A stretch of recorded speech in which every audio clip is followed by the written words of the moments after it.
동물들을 특히 요즘 우리나라가 이미 반려견을 키우는 가정에 1,000만 명이 넘는다. 네, 그렇게 통계가 나오고 있습니다. 그런데 이런 짐승들을 이렇게 키우게 보게 되면은 이 짐승들도 이 착한 짐승이 있는가 하면은 나쁜 짐승이 있어요. 이걸 다른 말로 표현하면은 나쁜 짐승이라 말하면은 굉장히 공격성이 강한 그런 짐승이 있습니다. 개를 이렇게 키워보더라도 온순한 개가 있는가 하면은 굉장히 이 공격성이 있는 그런 개가 있어요. 그런데 이 동물 이 전문가들의 이야기를 들어보게 되면은 왜 한쪽은 온순한 개가 될 수 있는데 왜 한쪽은 반대로 공격성이 있는 개로 이렇게 될 수밖에 없는가? 그 이유는 이 개의 유년 시절에 이 환경이 굉장히 이 좌우를 받는다고 합니다. 그러니까 이 개가 이 새끼 때부터 자라날 때에 그 환경, 그 주변 환경이 어떠하느냐에 따라 갖고 이 공격성을 지닌 이 개가 될 수도 있고 아주 온순한 개가 될 수가 있다는 거죠.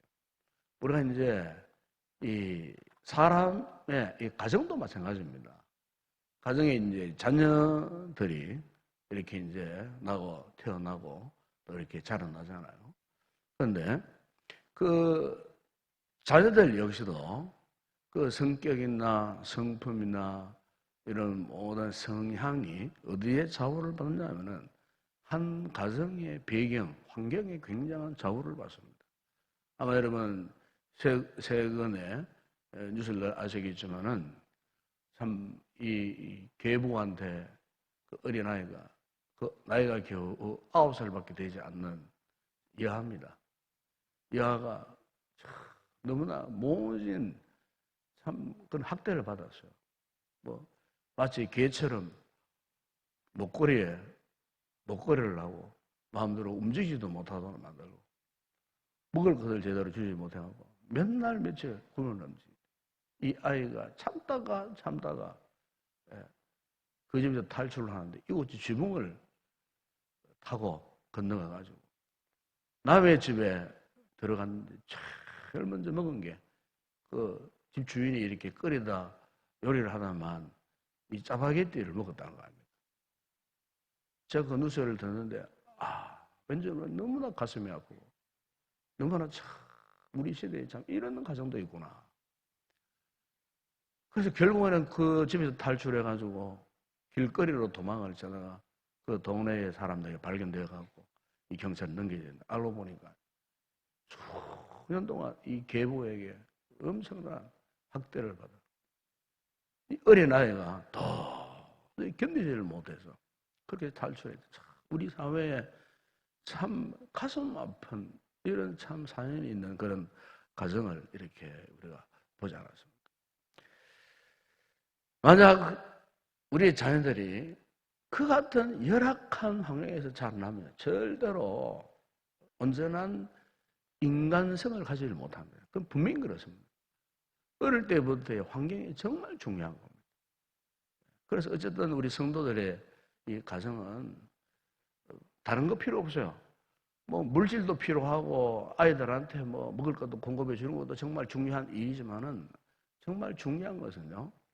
이 부모와의 이 관계 속에서의 이 평안한 관계를 유지하는 겁니다. 이거 외에 더 큰 방법이 없어요.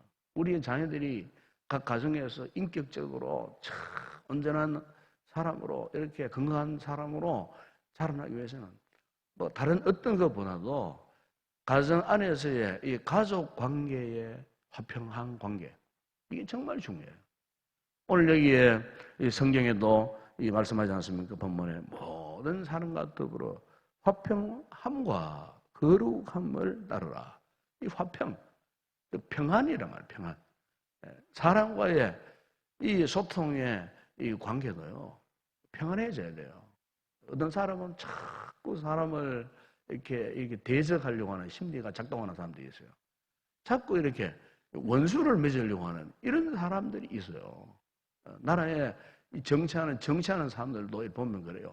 자꾸 반대를 위한 반대를 하려고 하는 사람들이 있어요. 그 사람은 정치를 모르는 거예요. 흔히 정치인들이 그렇게 말하지 않습니까? 정치는 뭐 생물이다. 생물이다 하는 말은 그때에 정말 유동성 있게 이렇게 척척하게 대화하고 타협해가지고, 안 풀리는 문제도 서로 대화해가지고 서로 평안한 관계를 유지해가지고 화평한 관계를 유지해가지고 그 문제를 풀고 넘어가는 게 그게 정치라 그 말이에요. 그러니까 우리 한 가정이나 또 우리 교회도 마찬가지입니다. 교회도 정말 중요한 것은요, 화평이에요, 화평. 평안을 유지하는 거예요. 자꾸 교회 안에 공동체 안에서 자꾸 적을 만들고 대적하려고 하는 이런 성향이 있는 이 교회는 절대로 그런 교회는 평안할 수가 없어요. 정말 중요한 것은 이 공동체의 이 지체 간에 우리가 절대 원칙을 고수해야 할 것이 뭐냐면 평안이에요. 첫째도 평안이고 둘째도 평안이고 셋째도 평안이에요. 하나님의 영적 공동체가 만약에 평안이 파괴되어진다. 화평함이 파괴되어진다. 그거는 하나님의 거룩한 공동체가 아니에요. 우리 주님이 이 땅에 오셨어요. 그분이 오신 목적도 이거였어요. 하나님과 사람과의 화목을 위해 오셨다고 했어요. 그분이 결국 자신의 온 육체, 온 몸을 화목 제물로 바친 거예요. 사람과 하나님 사이에 이 갈라진 이 공간을 메꾸기 위해서, 영적인 다리가 되게 주시기 위해서, 즉 하나님과 우리 사이에 깨어진 이 화평, 이 불편한 관계, 사탄의 자식들이었던 우리를 하나님의 자녀로 삼으시기 위해서 그분이 십자가에 그 같은 모진 고통을 당하시고 죽으신 그 근본 목적은 뭐냐? 그것도 역시 마찬가지입니다. 하나님과 우리 인간 사이의 화평이에요, 화평. 그렇기 때문에 오늘 주님은 14절에서 아주 강력한 말씀을 하지 않습니까? 만약 우리가 이 화평함과 거룩함을 따르지 못하는 자들은 주를 보지 못할 것이다. 그렇게 말해요. 여기 주를 보지 못한다고 하는 말은 구원받을 수 없다 그 말입니다. 한마디로 말하면 아주 무서운 경고의 말씀이 안 될 수가 없어요. 아무도 주를 보지 못하리라. 그럼 여러분, 이 같은 화평을 깨뜨리는 그 중요한 원인은 뭔가? 여러분 15절에 보게 되면은 이렇게 말씀합니다. 또 선뿌리가 나서 괴롭게 하여 많은 사람이 이로 말미암아 더럽게 된다. 선뿌리입니다, 선뿌리. 원래 여기 선뿌리라고 하는 이 말의 이 헬라 원어의 의미를 보게 되면 참 재미있어요. 이게 무슨 뜻이냐면은 무릇 뜯는다 그런 뜻입니다. 무릇 뜯는다. 선뿌리가 뭐냐? 딴 거 아니에요. 무릇 뜯어요. 무릇 뜯어. 자꾸 무릇 뜯어. 옆에 사람을 자꾸 무릇 뜯어요. 말로 자꾸 무릇 뜯고 행동으로 자꾸 이렇게 무릇 뜯는 거예요. 여러분 혹 우리 가정이나 뭐 여러분 직장 안에 이런 사람이 있어 보세요. 참 괴롭습니다. 그렇지 않습니까? 직장생활 안에 사회생활 하는데 옆에 사람이 자꾸 무릎 뜯어요. 칭찬하고 격려해줘도 참 이 견디기 힘든 이런 시대에서 살고 있는데 자꾸 누가 무릎 뜯어요. 어떻게 견디겠어요? 가정 안에서 부부가 서로 간에 참 이렇게 화평한 가운데에 평화로운 이야기하고 서로 위로를 하고 격려하는 이야기를 자꾸 무릎 뜯어요. 무릎 뜯으면 사람이 이 감정이기 때문에 그 감정이 상해요. 그럼 부부싸움 일어나는 거예요. 부모가 자녀에게 참 중요한 것은 자꾸 위로하고 격려하고 용기를 주고 칭찬을 해줘야 되는데 이 자녀의 그 잘못한 실수한 부분을 계속 오늘도 내일도 계속 물어뜯어요. 이제 잔소리한다 그 말이죠. 계속 잔소리만 하고 어쨌든 격려는 못 해주고 칭찬은 못 해주고 그렇게 한다면 그 자녀는 어떻게 되겠어요? 여러분 공동체 안에도 마찬가지입니다. 공동체 안에도 목사가 좀 부족해도 우리 성도들이 좀 부족해도 뭐 뜯지 말고 그 덮어줄 수 있는 그런 참 마음에 큰 용량을 가지고 서로 위로하고 격려하고 칭찬하고 위에서 기도해주고 그것 이상의 더 건강한 모습이 어디 있겠어요? 그런데 참 한 그런 문제 갖고도 자꾸 이렇게 물어뜯는 거예요. 결국에는 뭡니까?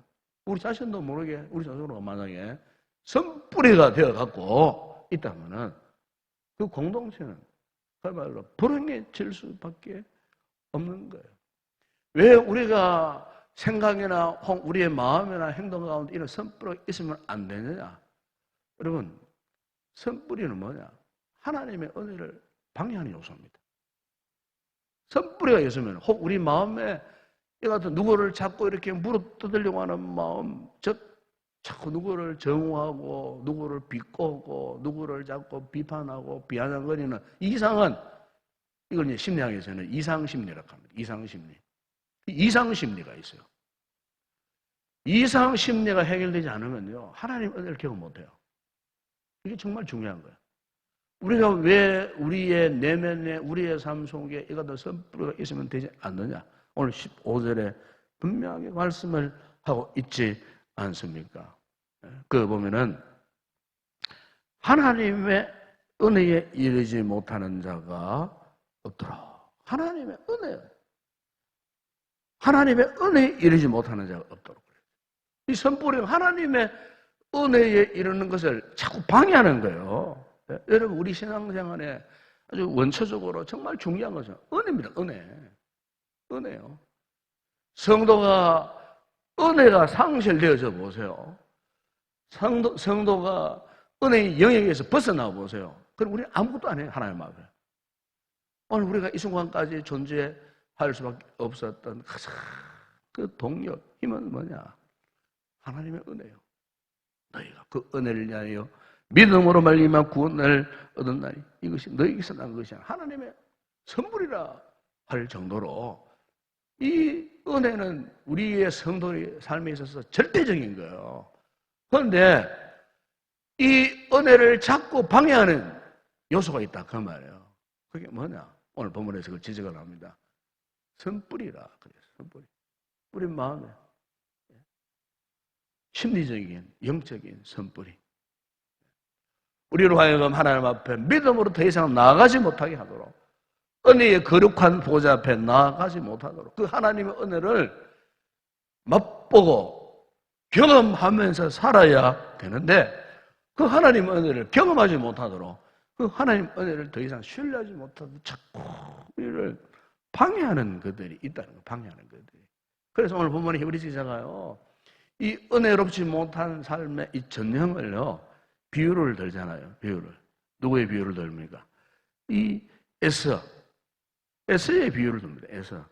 16절 여러분 17절에 보시면 에서의 비유를 듭니다. 에서가 어떠했습니까? 에서가 그 참 하나님 주신 이 장자의 명분을 가볍게 여기고 그 죽 한 그릇에 의해 갖고 음식 한 그릇에 의해 갖고 장의 몸을 팔아버린 거예요.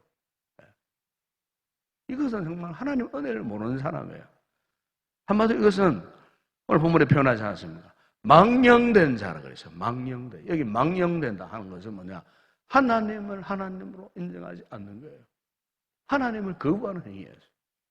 그 음식 한 그릇 그냥 동생에게 넘겨줬다는 간단한 문제가 아니라 그 말은 이미 하나님께서 에서에게 예비된 그 하나님의 놀라운 은혜와 축복이 있었는데 그것을 거부해버린 거예요. 즉 하나님을 망령되게 해버린 거예요. 그 원인은 뭐냐? 그것을 이제 이 에서에게 근본적인 이 선뿌리의 문제라 그 말이죠. 선뿌리의 문제. 산 여러분, 오늘 우리가 이 새벽에 이 말씀을 통하여서 정말 우리 하나님 앞에 우리의 마음을 한번 이렇게 성찰해 볼 필요가 있습니다. 한번 돌아볼 필요가 있습니다. 한 주간 살아오면서 혹 내가 누구에게 이렇게 참 선뿌리 같은 역할을 하지 않았는가? 우리가 하나님의 백성, 하나님의 이 자녀로서, 참 우리가 거룩한 백성으로서 우리가 한 주간의 삶을 통하여 하나님 앞에 영광이 되어지고 사람들에게 참 덕스러운 덕이 되는 이 같은 삶을 살아와야 했는데 혹 나 한 사람 때문에 주변 사람에게 꼭 상처를 준 적이 없는가? 악한 원수마귀 사탄의 역사는 할 수만 있다면 자꾸 우리로 하여금 은혜에서 멀어지도록 유혹을 하고 있습니다. 여러분, 성도가 은혜로 살아야 할 우리 성도들이 은혜에서 멀어져 보세요. 그러면요, 자꾸 이 죄악에 억압되는 삶을 살 수밖에 없고, 마귀의 유혹에 억압되는 삶을 살 수밖에 없어요. 네. 그러다가 영적인 우울증이 옵니다. 성도가 은혜의 삶에서 멀어져 보세요. 그러면 굉장히 우울해지고, 막 화가 나고, 뭐 간단한 문제도 막 분노가 막 일어나고. 그 왜 그러냐? 은혜가 고갈되었다는 증거예요. 그러면서 자꾸 내 마음의 생각, 세상 가운데 뺏겨버려요. 그래서 세상 가운데 그 무엇을 낙을 누려가지고 그것을 보충하려고 완전히 잘못된 판단이죠. 성도는 힘들고 어려울 이런 시대일수록 내 영혼이 메마르고 이 갈급함을 느낄 수 있잖아요. 왜? 우리는 영의 사람들이에요. 하나님 성령의 사람들이기 때문에 은혜가 공활되어져 보세요. 그러면 답답하게 견딜 수 없어요. 만약 우리 가운데에 이것마저도 느끼지 못한다면 그분은 정말 큰 지금 영적인 문제에 지금 봉착해 있는 거예요. 한마디로 선뿌리로 가득 찰 수도 있어요. 우리가 이 같은 영적인 이 위기를 벗어나기 위해서는 어쨌든 우리가 이 경건 생활에 힘을 다해야 돼요. 우리 마음에 어떤 선뿌리가 침범해서 은혜의 기운을 막는 이런 일들이 없도록 우리가 하나님 은혜를 사모하고 말씀의 은혜를 간절히 사모하고 우리가 계속해서 지속적으로 경건 생활에 힘을 써야 할 줄로 믿습니다. 여러분, 우리가 깨끗하면요 주변 사람도 깨끗해질 수 있어요. 내가 지금 선뿌리로 오염되어 있어 보세요. 그렇잖아요. 좋은 것보다도 나쁜 게 더 빨리 오염되어 버려요. 우리가 하나님 앞에서 이 공동체 생활을 할 때, 교회를 섬길 때도 우리 자신, 내가 하나님 앞에 바로 서면요, 나를 통해서 다른 사람들에게도 좋은 영향을 미칠 수가 있는 거예요. 그런데 지금 내가 문제가 있어요. 특히 앞서 있는 리더들이 만약에 문제가 있어 보세요. 그러면 어떻게 되겠습니까? 그 소그림이나 공동체가 어떻게 되겠습니까? 오늘 우리 이 말씀을 통하여서 참 우리의 힘든 어려운 시대를 지나고 있습니다만 어쨌든 그래도 우리의 영적인 이 중심, 영적인 상태는 참 하나님 앞에 우리 온전함을 잘 유지해야 되지 않겠습니까? 하나님과의 영적인 교통, 그 은혜의 삶을 살기 위해서 가장 근본적인 문제인 우리 마음에 이 같은 선뿌리는 없는지, 결코 자꾸 물어뜯는 이런 잘못된 이상한 그런 심리가 작동하지 않도록 우리가 그리스도 예수 안에 있는 하나님의 성령의 법에 우리가 메어져서 날마다 은혜의 삶을 지속해 갈 수 있는 그런 복되고 은혜로운 귀한 우리 성도의 삶이 되어야 할 줄로 믿습니다.